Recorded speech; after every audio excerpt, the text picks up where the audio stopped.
Hello and welcome to the Excerpt. I'm Taylor Wilson. On January 29th, a midair collision between an Army Black Hawk helicopter and an American Airlines jet over the Potomac River shocked the nation. The crash killed 67 people and called into question the safety of air traffic control operations. Just a few days following the crash, President Donald Trump placed the blame on DEI initiatives, former Transportation Secretary Pete Buttigieg, and even the pilot of the Army Black Hawk helicopter. Yesterday, the preliminary findings from the National Transportation Safety Board's investigation into the tragedy were released. So, what did that report reveal? And is it still safe to fly? USA Today aviation reporter Zach Wichter now joins me to discuss findings from the report. Thanks for hopping on, Zach. Yeah, my pleasure. Thanks for having me. And right off the top, I just want to address something that was in your introduction, which is to say that flying is absolutely still extremely safe. I have been saying this to basically everyone who will listen since this DC crash, and then obviously also the Toronto incident happened. These are tragedies and they're scary to see, obviously. And we're all very grateful that everyone on the plane in Toronto survived. And the industry learns from every accident and incident to make itself safer. So we're going to get into all of that today, I'm sure. But I did just want to say right off the top that people should not be afraid of getting on planes after this. Well, I appreciate that, Zach. I think that'll put a lot of folks at ease, at least in this moment. But before we get to the latest from this NTSB investigation into the cause of this collision and some of what they've found, can you just refresh our memory on what happened on that really tragic day?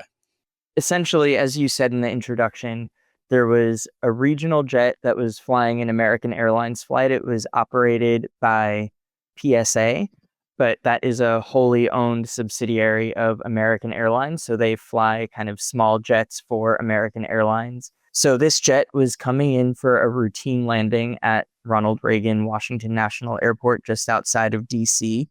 And it was crossing a helicopter flight path, which is also designated. Kind of the helicopter was more or less where it was supposed to be. The NTSB's preliminary report addressed some of the issues that led up to this incident, but we still don't know exactly everything about the tick-tock of what happened. What we do know is that the helicopter collided with the airplane, and everyone on board both aircraft lost their lives when it crashed into the Potomac River.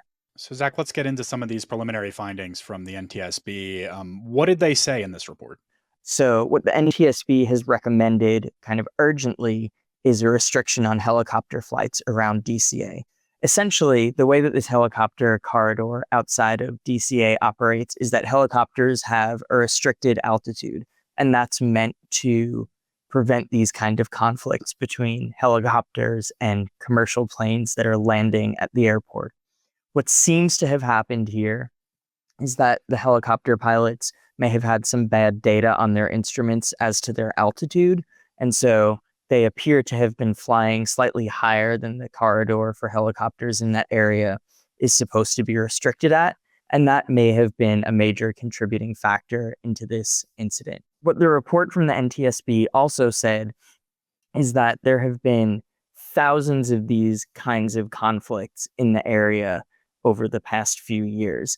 They looked at the period from 2011 through 2024 and said that there has been at least one warning to pilots about this kind of potential collision every month in that period.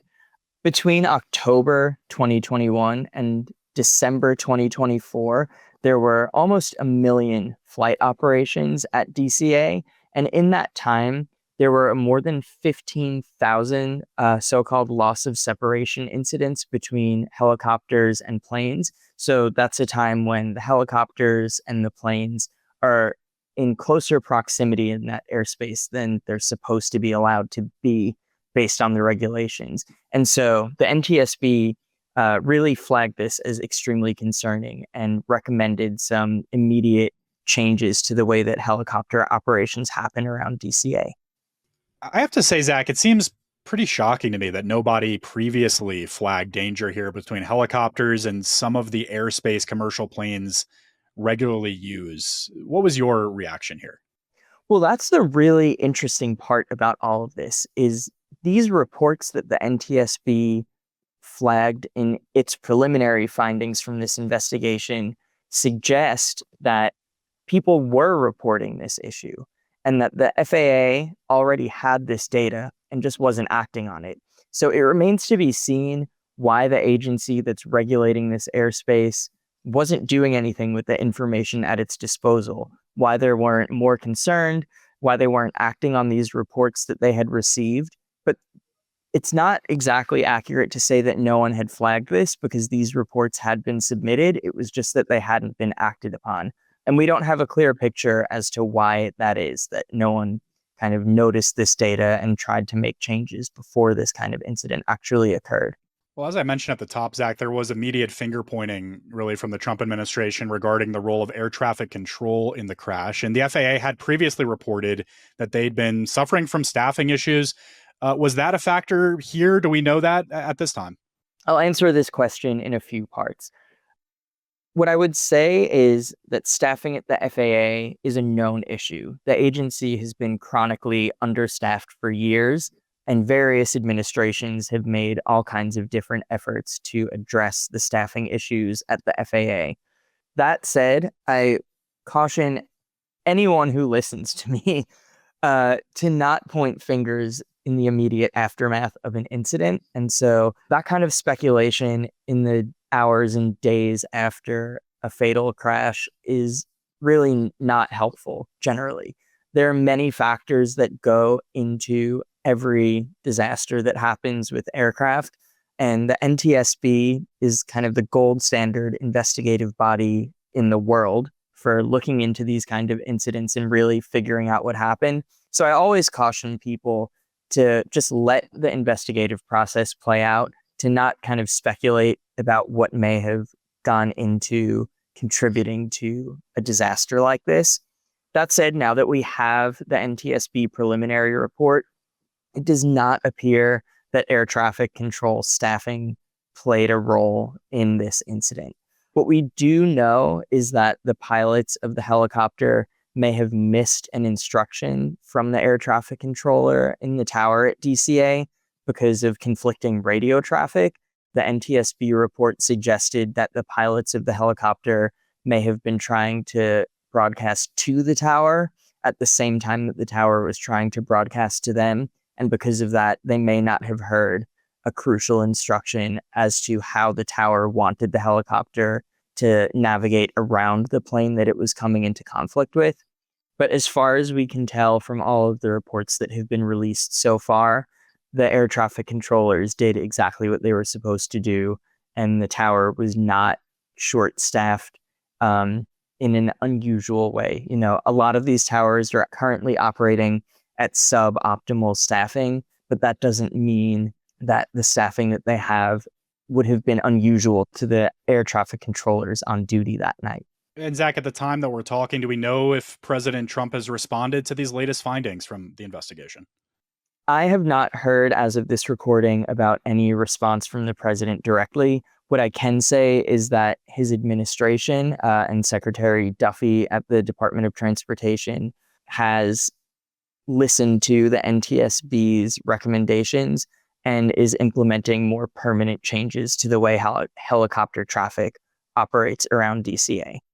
So we've seen the push for mass layoffs of federal employees from President Donald Trump and Elon Musk.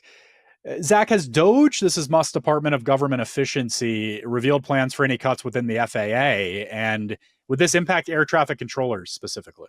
So there already have been cuts in the FAA of kind of administrative staff, support staff, that sort of thing. DOGE and the Trump administration insist that these cuts are not going to affect the air traffic control roster of employees specifically. But, you know, it remains to be seen. These cuts have been fairly sweeping across agencies and often seem to have a broader kind of scope than maybe originally intended. So we don't know exactly what's going to happen to FAA staffing writ large. Again, the administration has said that they do not intend these cuts to hit air traffic controllers, but I would say we just kind of need to wait and see. That said, the representatives of the unions and those who are familiar with the way that the FAA operates have said publicly that any cuts at the FAA could ultimately undermine safety, because if you cut support staff and you cut administrators, those duties still have to be performed. And so it stretches the remaining employees at the agency more thinly. And that just makes it more likely for things to slip between the cracks. All right. So, Zach, where do we go from here? Is there anything else to keep an eye out for when it comes to this specific investigation and just kind of some of the broader issues we've been talking about? I would say, we're still going to wait on the NTSB's final report. What was issued yesterday was a preliminary report and doesn't contain all of the findings or all of the facts about this incident. The final report is probably going to take a year or more to come out. So we won't have the truly full picture of what happened until that time. That said, I've heard from advocates that one of the concerns that this incident highlighted is about helicopter operations around commercial airports more generally, not just at DCA. So I wouldn't be surprised if that's an issue that gets more focus going forward. But otherwise, I think we just need to let the process play out, see what other recommendations the NTSB comes up with, and see how the Trump administration and other regulators enact those recommendations. NTSB recommendations are non-binding. It falls to the regulators to implement them. All right. USA Today aviation reporter Zach Wichter joining us here on the Excerpt. Thank you so much, Zach. Yep, my pleasure. Thanks for having me. Thanks for watching. I'm Taylor Wilson. I'll see you next time.